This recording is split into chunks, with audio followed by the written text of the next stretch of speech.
Welcome back to the Lucas Oil ASCS Show here on Racinboys.com. Joining us now is a guy that I think surprised a lot of people, but maybe not the people that live around the Jetmore area. Jason Martin joins us now after picking up the win, night number 1 at the Steve King Memorial. Jason, congratulations, man. Welcome to the show. Hey, thanks for having me on. I appreciate it. Man, that was, I get to see all the national guys win. Just about every one of our top 10 guys have won a race this year, but just a couple. So it's always cool to see somebody get in there and get a win, especially, at a race like the Steve King Memorial. And I got to apologize because I think I misspoke during the broadcast. I thought it was your first national tour win, but I talked to you yesterday, and you told me you picked up a national tour win in 2005, I believe it was? Yeah, I believe it was 2005. 2005, you beat the legend himself, Gary Wright at Cowtown. So take us back to that, and then we'll move into what happened here last weekend. Yeah, that was pretty cool.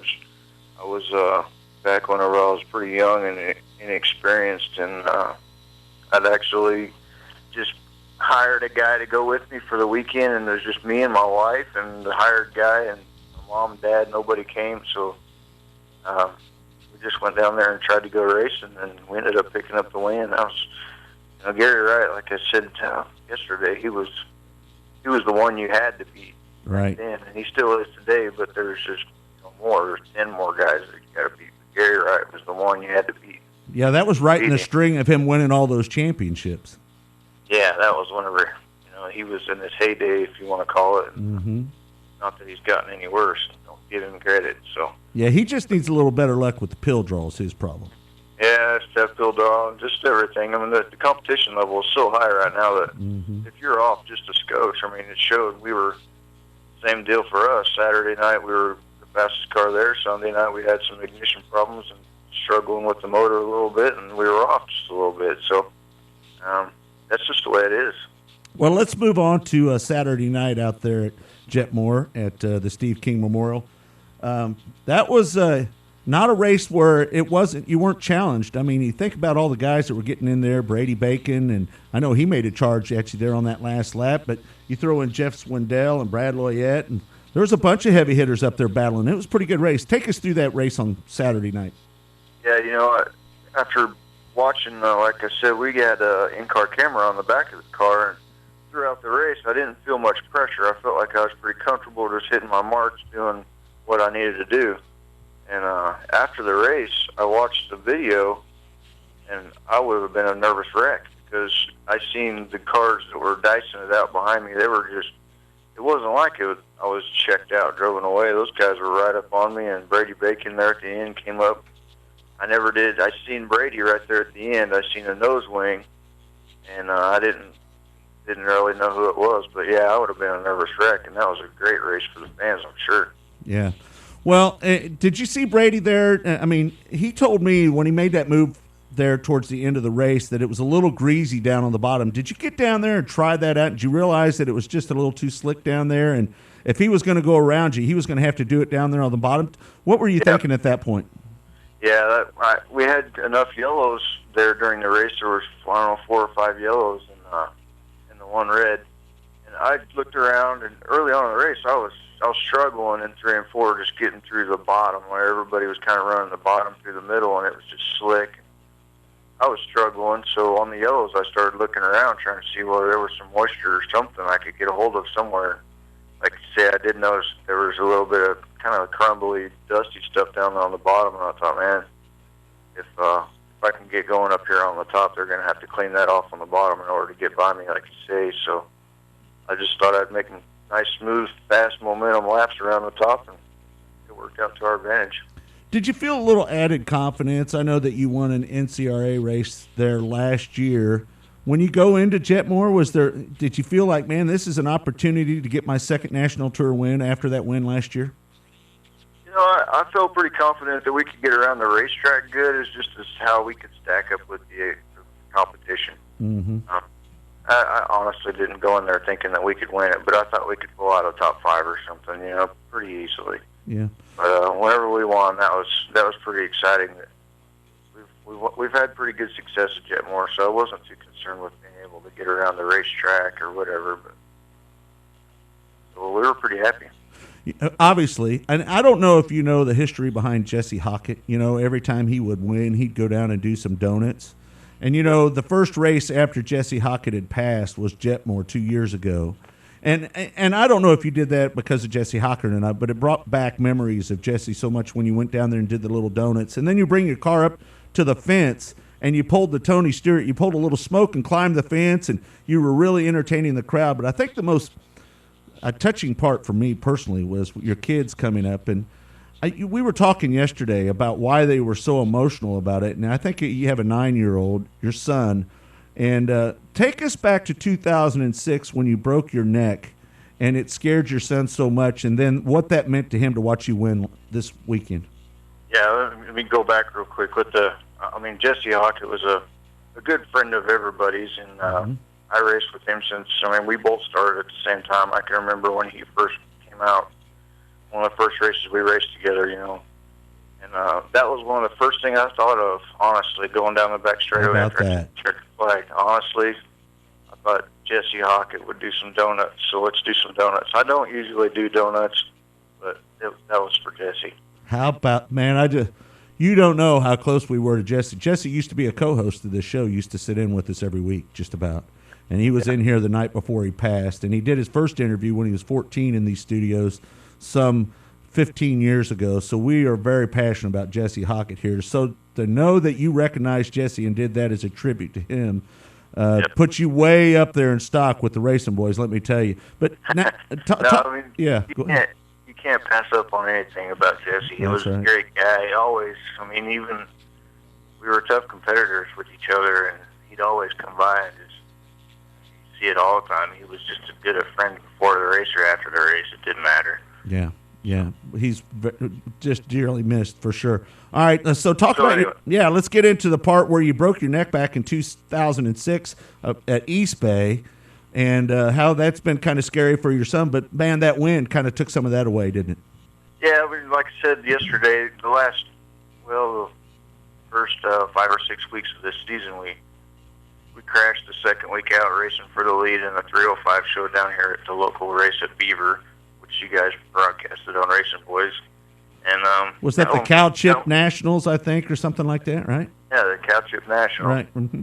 It was a good race. The lap car just blew his motor up right in front of us and crashed the leader, and we got into it and ended up getting upside down. It was just right in front of the grandstands, right at the flag stand. So both the kids and the wife were pretty traumatized about that. And 2 weeks later, we were racing for the lead up in Wichita and get upside down again. It's just one of them deals. So they were pretty traumatized the last couple, 2 or 3 weeks of the season already this year. And my oldest son, right before the races, he said, "Dad, you can't get upside down again. I don't want you to break your neck." Now, I'm not too concerned with that anymore because Jeannie Butler's got me hooked up with all the safety equipment. We don't have to. I've crashed pretty hard and haven't gotten hurt lately, but that's always a risk you take. So it doesn't concern me too much, but it does him. Right. So, but when we won that race and kept it on all four wheels, he was pretty ecstatic, and so was the wife. And little one's 4, so he doesn't really understand. As long as he gets to take home the trophy, he don't care. Oh, that's cool, and I love the smoke imitation of getting up the fence too. The fans ate that up as well. Yeah, I was pretty excited. I just wanted to, like I said, I did the donuts out of Jesse, and I thought I'm just going to climb the fence here because that's where we ended up. And show some emotion for the fans because that was pretty exciting. We have a lot of fans there in Jetmore and a lot of good friends and family close by, so that was pretty exciting. Jason, what are you going to do the rest of the season? I know you run with United Rebel Sprint Car Series and you run your 360. Any plans to run some ASCS shows? I'm obviously up in that neck of the woods. You're going to run some NCRA stuff and the Rebel stuff, but when are we going to see you with ASCS again? It's just kind of hit and miss. We just kind of go and we were kind of talking about going to Eagle next week, but we got some other obligations we got to take care of, and we'll definitely hit the Dodge City show. Dodge City at the end of the year will be a good one. I'm looking forward to that because I feel as comfortable at Dodge City as I do at Jetmore. So that's one that's going to be on the high of my list. I want to try to repeat as a winner for this year. Yeah, it's September 1st and 2nd. I can't wait to get over there. I have not been to Dodge City for a race, but I know Tommy Estes is doing a great job with that over there and should be a good show. Well, Jason, congratulations on your win, bud. Really big deal. Looking forward to seeing you when we get back over there to Dodge City, and be safe and get you some wins in between. Good luck to you. All right, appreciate it. Thank you. All right. There he is, Saturday night's winner, Jason Martin.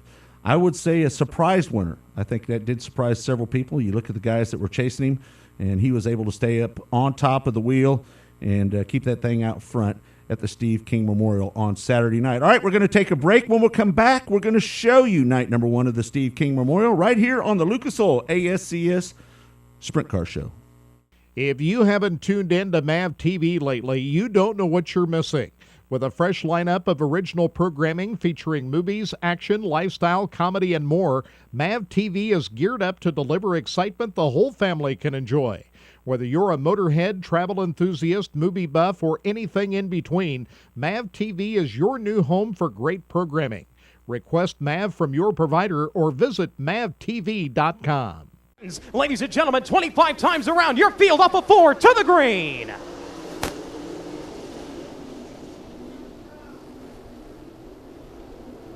Out comes the green. Your field will bolt in the back straight with a battle up in the front of the field. Jason Martin trying to hold on to it. The wind, though, going to push everybody to the high side. Nonetheless, they're 3 wide to the middle of turns 3 and 4. Wayne Johnson and Jeff Swindell, they are throwing caution to the wind, literally, through turns 3 and 4. As now everybody working through turns 1 and 2 up front. It's going to be Jason Martin showing the way. Jason Martin in 36. Brady Bacon right now sitting in second. Up to the high side, the 05. Brad Loyette sitting in third, trying to run down your top 2 drivers. The 0, Jeff Swindell, after starting deep in the field, now already up into 4th, and it's going to be the 85 of Luke Cranston running in 5th. The 9 of Gary Wright. He's going to run in 6th. 7th is going to be Wayne Johnson. Up to 8th is going to be the 18 of Tony Bruce Jr.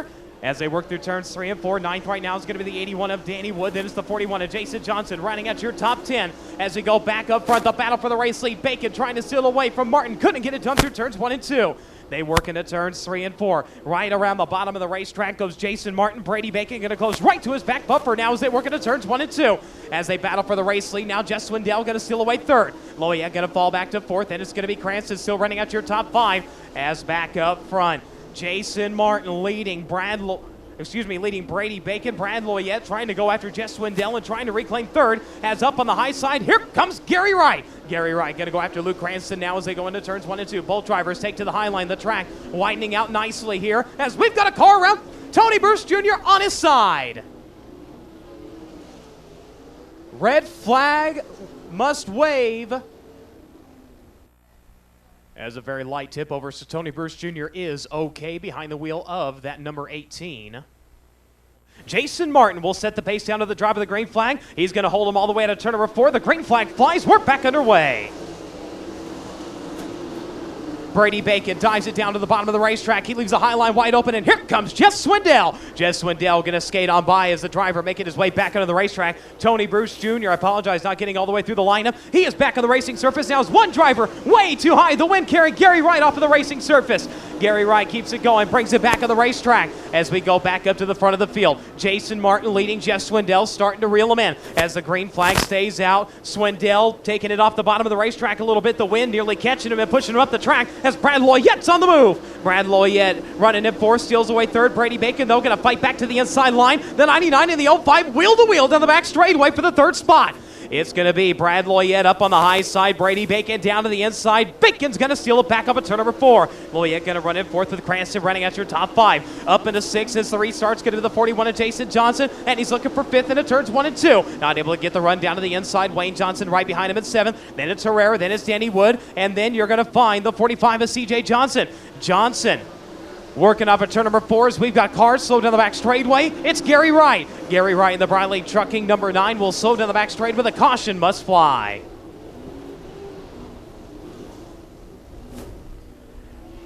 Tough break for Gary Wright. He was up in the top 10, had a good run going. The wind carrying him off the racetrack. Now the car dying to the back straightaway. So the Briley Trucking Lubbock Record Service number 9 looks to be coming to an end here as now Jake Martin spinning under the caution and striking a concrete barrier down in the infield as he will bring his night to an end.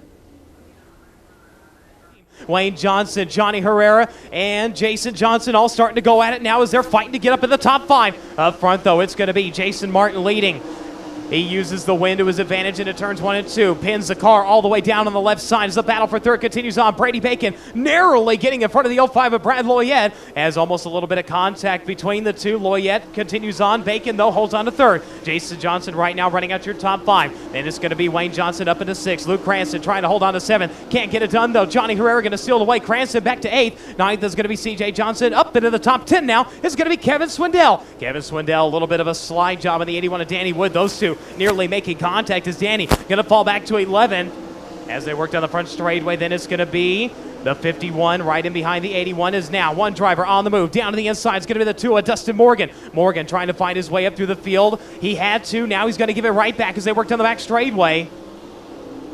As that's your battle deep in the running order, we go back up to the front of the field. Jason Martin, the local driver, out front here with the Lucas Oil America's Sprint Car Series presented by MAV TV. He works to the high side. Jeff Swindell now will switch from the bottom up to the top, right into the tire tracks of your race leader. As it's the high side all the way around the Great American Dirt Track as the driver up off of the high side. That is the 51 of Mike Peters. Mike Peters up off of the racing surface. He's still rolling. We stay clean. We stay green. And it's still Jason Martin showing the way. Jason Martin leading. Jeff Swindell, then Brady Bacon, Brad Loyette, your top 4 evenly spaced all the way down the back straightaway. About 4 car lengths between each of the drivers. Then we'll find the 41 of Jason Johnson running in 5th. He's about a straightaway ahead of Wayne Johnson in 6th. The 45X of Johnny Herrera in 7th. 8th right now is going to be C.J. Johnson. Up in the 9th is going to be Kevin Swindell. The E85 of Luke Cranston. He was up in the top 5 now. Fades back to 10th as they work down the front straightaway. The 81 of Danny Wood running in 11th. The 5-inch of Logan Forler in 12th. Then it's going to be the 81X right now running in 13th, but not for long because Dustin Morgan dives to the inside. Still can't get the run, though. Dustin Morgan running at 14th. Then it's going to be the 0X of Richardson right now running at your top 15 as your leader starting to approach slower traffic. This will be the teller of tails. Jason Martin up to the high side. Jeff Swindell back down to the bottom in the Randy Washburn Motorsports 0. They're going to allow Brady Bacon to close in. Brady Bacon down to the inside of Jeff Swindell. A 3-car battle at the front of the field as we approach the closing laps here tonight at the Great American Speedway. Jason Martin again up to the high side in turns 3 and 4. Jeff Swindell, the win. Going to catch him at the bottom. Slides him up to the top. Brady Bacon right to his back bumper. Brady Bacon right there looking for second. Dives to the bottom. He's wheel to wheel with Swindell. Is now one lap car between Martin and Swindell to the back straightaway. It's Hodges. Joshua Hodges right now sitting between the 36 and the 0 as Jeff Swindell having to make a decision. Cuts to the high side. He leaves the inside line wide open for Brady Bacon. Brady Bacon still not able to get the run though. Swindell slamming the door into turns 1 and 2 as here comes Brad Loyette around both of them on the outside. Brad Loyette, what a move as he worked off at turn number 2, goes to the high side in 3 and 4. Hodges, the lap car. He's going to block the run though as we got a car stopped on the high side. As we're set to go back green this time at a turn number 4. Single file again, the cone out of the front straightaway. Keep your eye on the battle for 2nd through 5th as Jason Martin with the lap car between him and the rest of the field. The green flag waves. We're back underway.